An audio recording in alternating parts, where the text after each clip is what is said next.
Hello everybody, welcome to figuredrawingonline.com. My name is Robert and this is a lecture on the rib cage.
Right, so I was going to talk about the spinal column.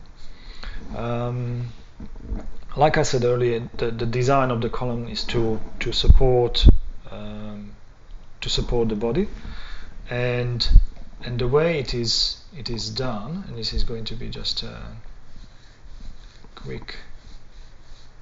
So it goes below and back where the neck is, then it follows the rib cage, curls back on this is the lower back, comes back and then ends in the sacrum. So this is just a very quick sketch of the shape of the spinal column.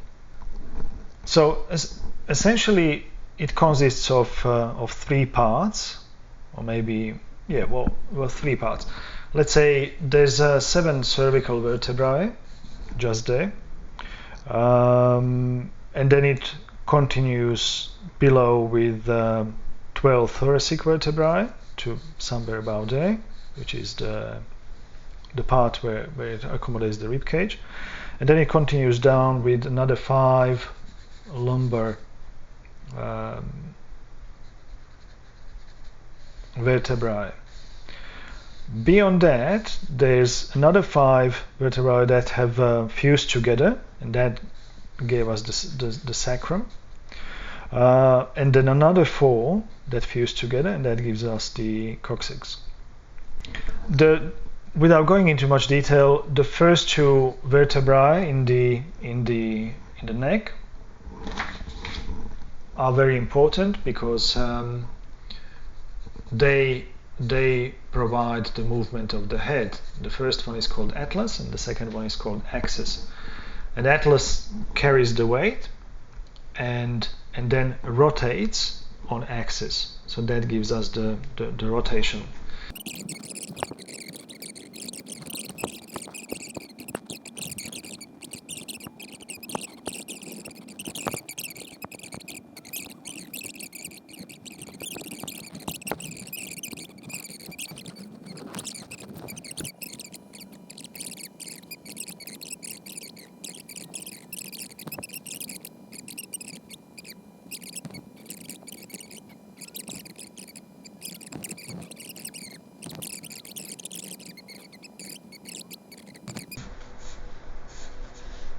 Another important bit in terms of muscles that we need to speak about are the breasts.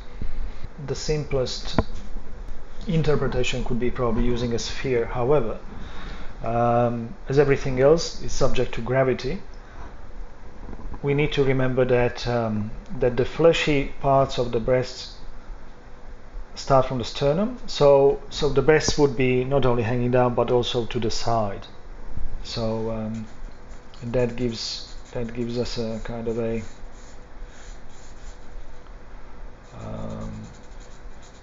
direction there where to put them. There's the furrow there, and then the other one is on the side there, and kind of pointing to the side.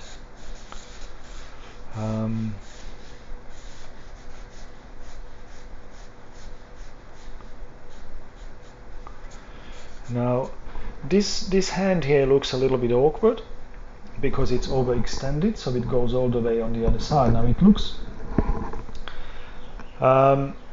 there will be things on models that you see and don't quite make sense because they are alright as they are. It's a reality, but we're creating an illusion, we're creating an image of what we see. So you need to feel free to change that, to maybe change the arm going in the other direction so it doesn't feel so painful.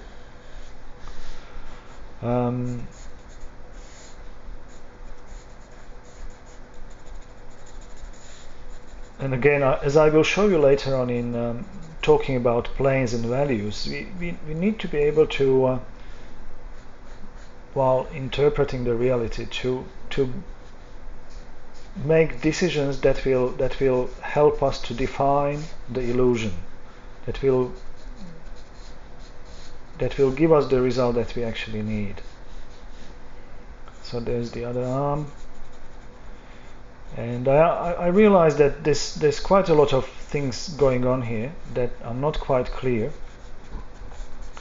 but all of that will come into play as we add more and more details to what we're doing here, because it is rather complex. Drawing is rather complex, but you just need to start somewhere. So again, the direction of the head.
You can see the reflected light. This part is lighter than this part. You can see that there's a light coming from the below. And if you apply the same thing on this side,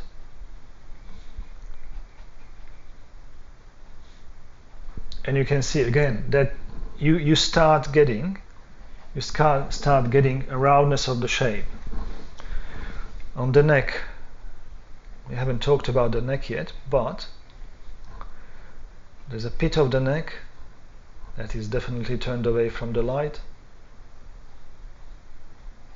There's a bit of a cast shadow there. And then just below the clavicle, there's bits that are turned away from light. And then this part is lit, but the bottom part is not. See how the bottom part is all in the light? It's not if you want to create the illusion of reality, it cannot be, because that plane is facing away from the light. If you make that plane light down there, it will destroy the illusion. You will lose the roundness of the form.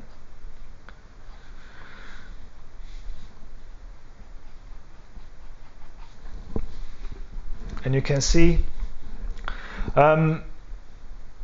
when doing this kind of exercise, it is good to try to follow what we called earlier the contour lines.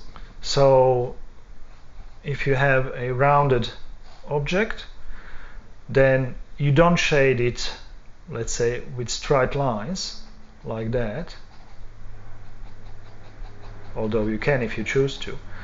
What you do is you shade it with contour lines. You follow the curvature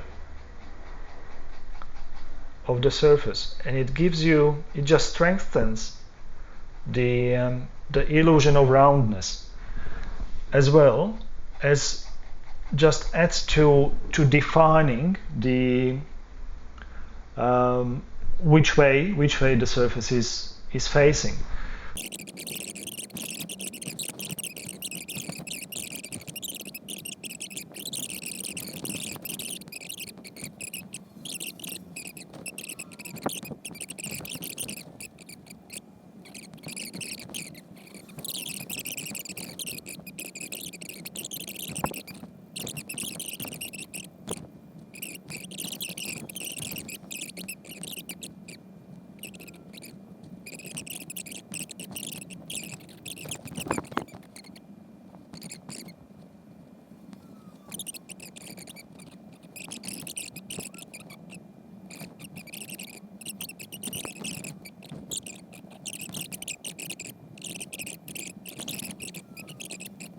It's important progressively, slowly, as you look at that, you will look at anatomical drawings. There's a lot of books around that shows the exact form and shape of the muscles, how the fibers run, and gradually, progressively, you will learn the shape of the muscles, and then you will be able to throw your own light on it and shade it in a way that makes sense, that creates the illusion that you need to see.